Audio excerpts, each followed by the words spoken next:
Welcome to the Mac and Fish podcast. Today we got one of the top coaches, not only in Broward County, but also in the state of Florida, Matt Debuc from Cardinal Gibbons High School. Our co-host today will be Corey Long, who's going to fill in for McKinley Roll. He's once again on the bench for this one, but really enjoyed our last couple rendezvous together. And here we go, Corey. You ready? Oh, yeah, I'm ready. All right.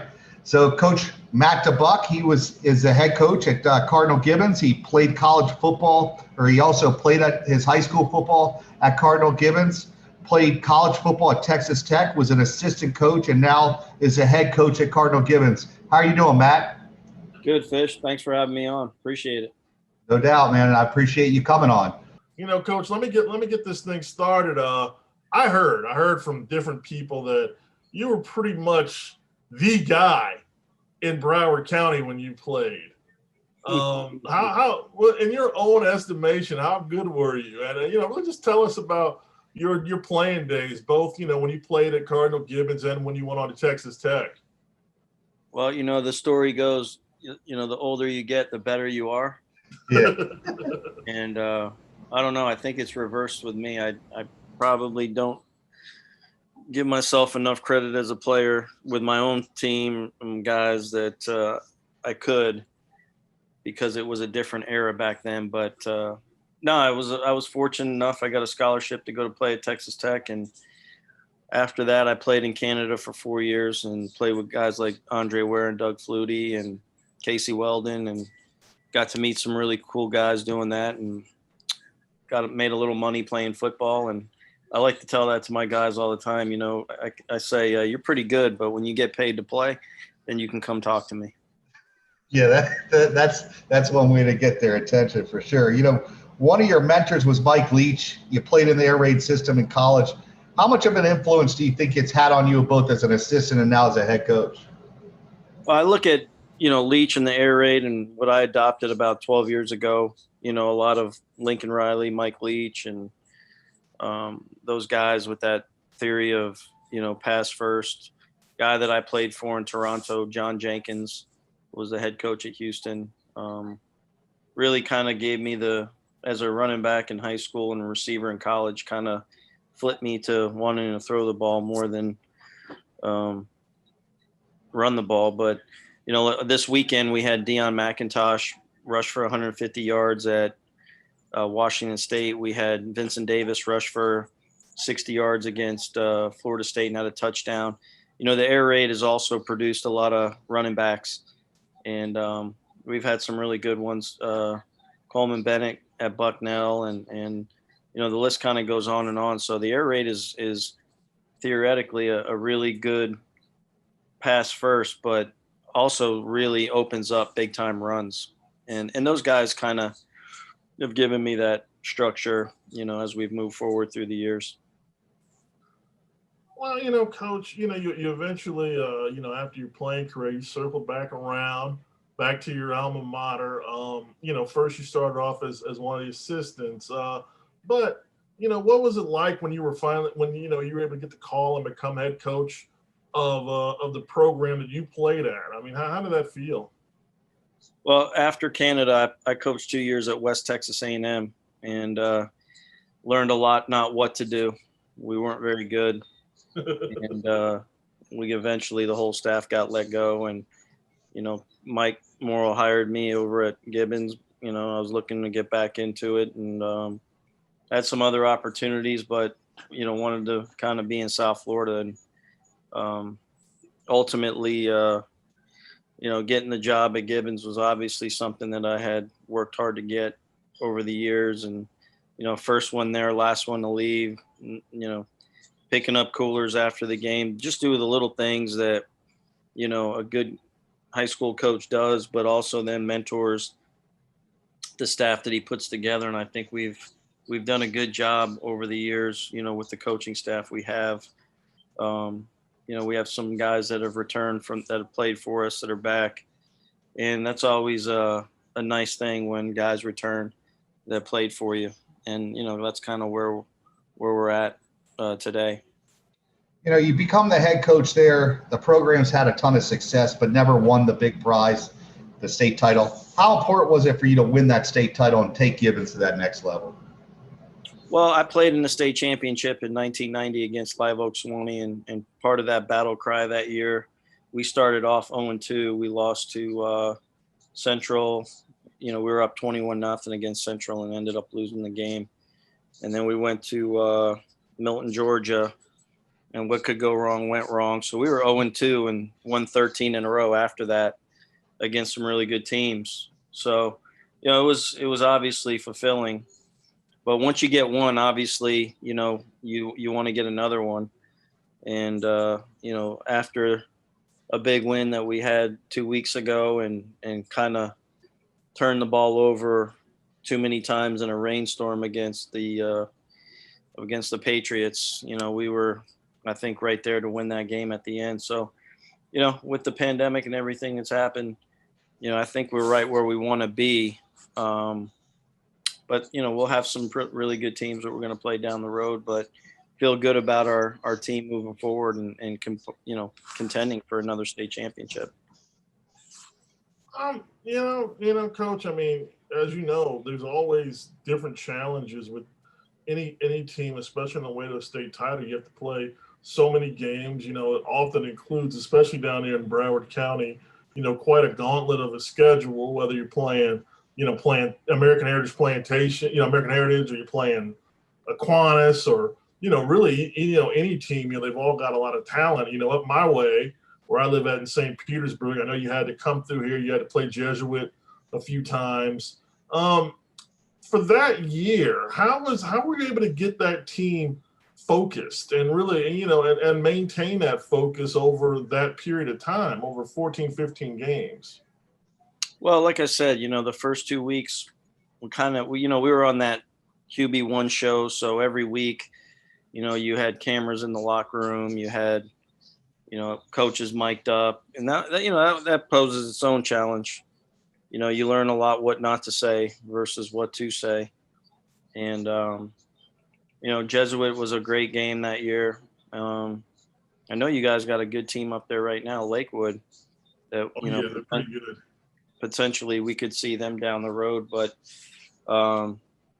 it was a year of a lot of firsts, winning a district championship that we hadn't won since the 90s, and then finally beating American Heritage 2 times, and I think once we beat American Heritage, it was the icing on the cake that we knew that we could beat anybody at that point. We had those battles since I was the head coach where, 10-7, 17, to 10, then finally we flipped it and got a cup 58-57 in triple overtime that we had lost, got sent home 2 years in a row, 3 years in a row. And then finally we're able to get that win over at American Heritage and then beat them at our place, like almost put a running clock on them, which was really nice. So, that it was fun. I mean, real fun, but every year, every game is a new challenge. And, I almost forgot about all those things since you asked me about them, but, we're focused on Clewiston this week. And the biggest opponent, I guess, is COVID-19 that we're trying to beat. Is that thing, that's a whole nother animal. Yeah. Clewiston actually has a pretty good player, Orion Singleton.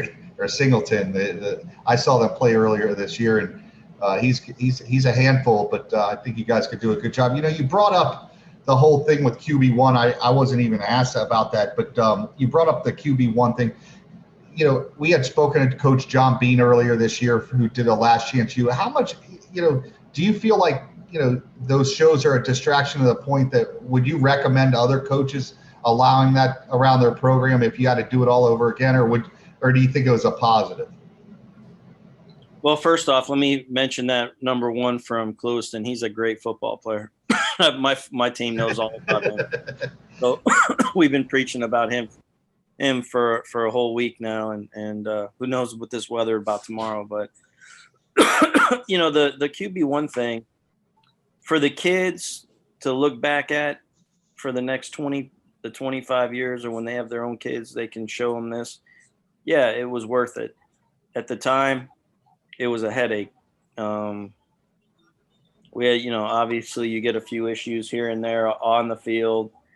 And then, obviously the quarterback is trying to play it up for the camera and do things that maybe he wouldn't necessarily always do, but maybe he would. And no, I mean, yeah, I would say I would do it again, but I would definitely, unfortunately, it does challenge people's character, when they are the picture of the show and the quarterback is, and, maybe they do some things that they ordinarily wouldn't do. And, the camera sometimes can obviously make people do things that they wouldn't regularly do. So yes, will we do it again?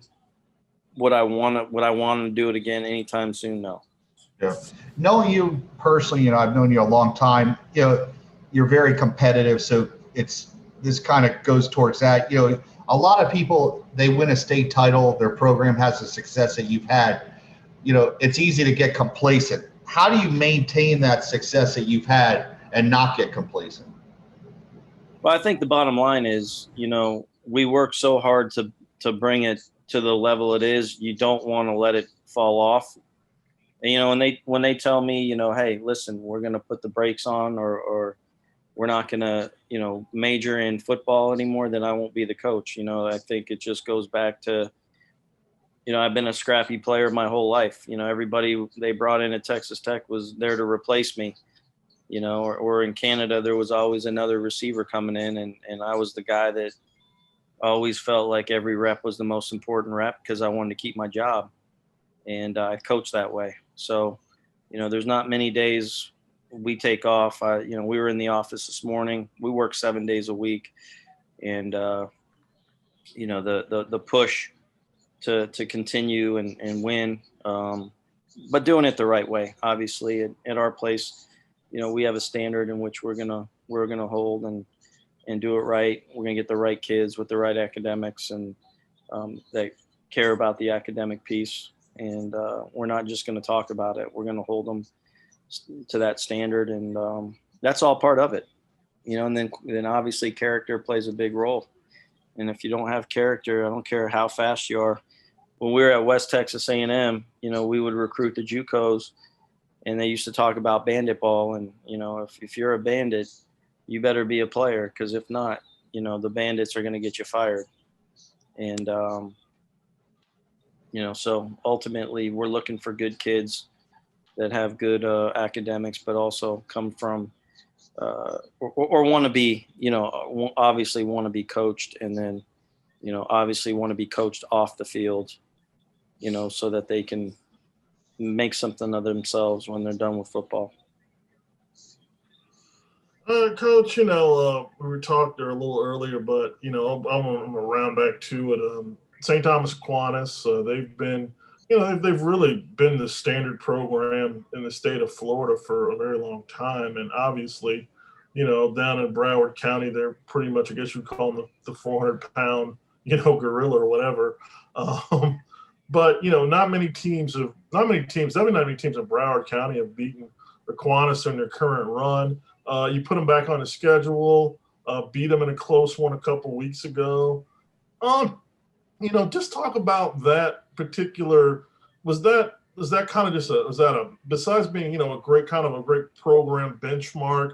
Was it something personal that you take with you? It's just something that made you feel good? Do you look at it as kind of, I know it's behind you now, but do you just look at it as kind of another game, or is it one of those ones that maybe you take a few more seconds to think about where you've taken the program and and to reach this point?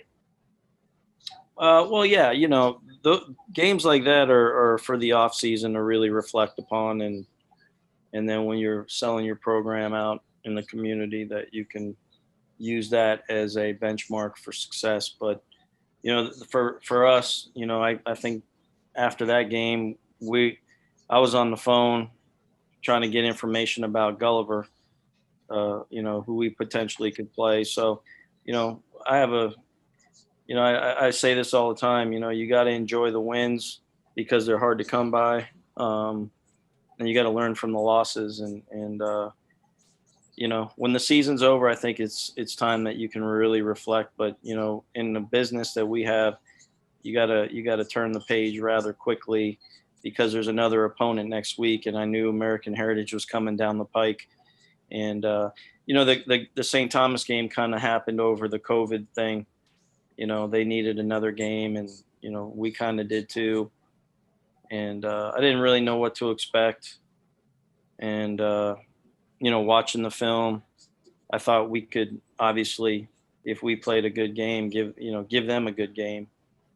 But after the first probably drive of the game, I felt like we belonged on that field with them, and I thought we could beat them. And our guys did too. And we played a good game, all three phases of the game. Unfortunately, you go to the next week, and, we lost the kicking game, and we turned it over 4 times and still had the ball with 10 minutes to go, with 10 seconds to go on the 9-yard line, throwing the ball in the end zone, a Clemson commit. And we just didn't execute at the end. But, they're a good program. Obviously, they're ranked nationally, and it was nice beating them, but it's nice beating anybody, when you're playing. When you line up on a Friday night, you want to beat anybody you play. But yes, absolutely, it'll be a benchmark for us, and for me to beat them and win a state championship. It was obviously, as a head coach, nice to do. But at the end of the day, we have a really good staff, and I may get the credit for the wins and the losses, but I give a lot of credit to our staff that prepares each week and gets these guys ready to play, and making sure that we put our best foot forward on Friday night. Yeah, I'm gonna just follow up with that question there with the St. Thomas game. You see it at all levels, at college level. You see a big win, and the following week trying to keep the guys focused because of everything that's happened, and you guys lost the following week. Like how difficult was that after that win to get them focused on Monday? Did you have were the players just so excited that it was hard to get them focused that week, or do you feel like you had it and you didn't have it that week? We were going to Holiday Park to practice. It was not ideal in any way. And then Thursday we had to do a walkthrough, and we did it on our field. We lost a few days of practice because of the rain that was out there, and the Thursday beforehand we did a walkthrough, and we didn't even have cleats on. We did it because our field was so underwater. We didn't have the optimal time to practice, but I make no excuse. We lost that game and could have won it, but it was really based on a year of 2020 where I don't think we've had a normal week of practice since in the last 3 weeks. We were supposed to play this Friday night against McCarthy, and that game got canceled due to one of their they had issues over there. So, I just hope that we can get through this hurricane and whatever it is, and then we can get back on the fields at some point, if not tomorrow, Tuesday, keep the COVID-19 away from us and go out there and get a chance to play a playoff game on Friday night. Final question, Coach. I want to put you a little bit on the spot. Opportunity comes from the next level, the college level. How tempting would it be for you to, contemplate going on to the next level, the college level, as possibly an assistant coach or potentially even a head coach? Well, Fish, if you got some feelers out there, I would definitely listen. You never shut the door on opportunity. And I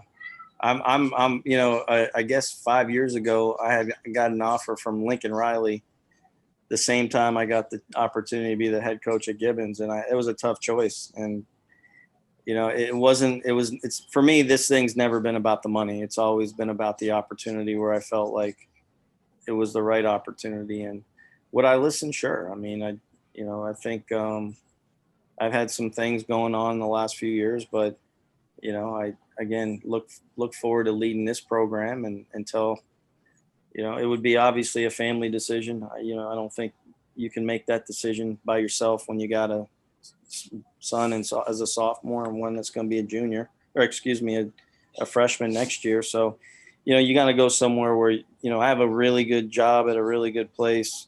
You don't want to take that for granted. But yeah, if that opportunity presented itself, I would certainly listen. So, all right, Fish, make sure all your contacts know that now.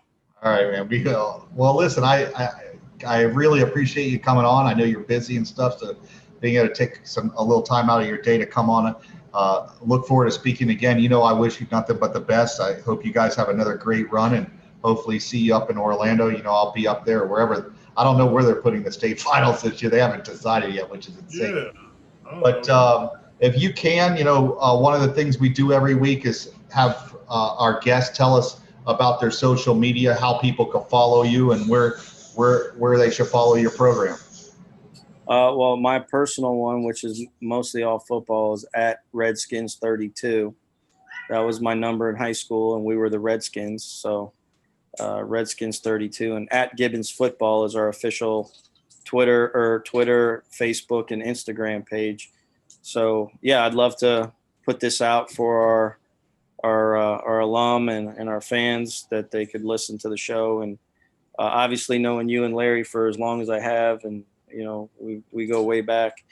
I'm glad you're still doing it for kids and promoting these kids in high school football, because I truly believe high school football was, even though I played in 4 bowl games and whatnot, I think high school football to me has always been really close to perfection when it comes to football for me. So I appreciate, once again, what you guys are doing and promoting all of our athletes, and then obviously promoting our programs within the state of Florida. No doubt. Well, once I have the links, you'll have them in your mailbox, and just spread out the love. All right, Fish. Well, appreciate you guys, and thank you very much. Corey, thanks for the questions. And looks like the Dolphins just pulled it off, huh? Good. Yeah. Pretty awesome. So, all right, fellas, take care. Talk to you later. All right. Bye.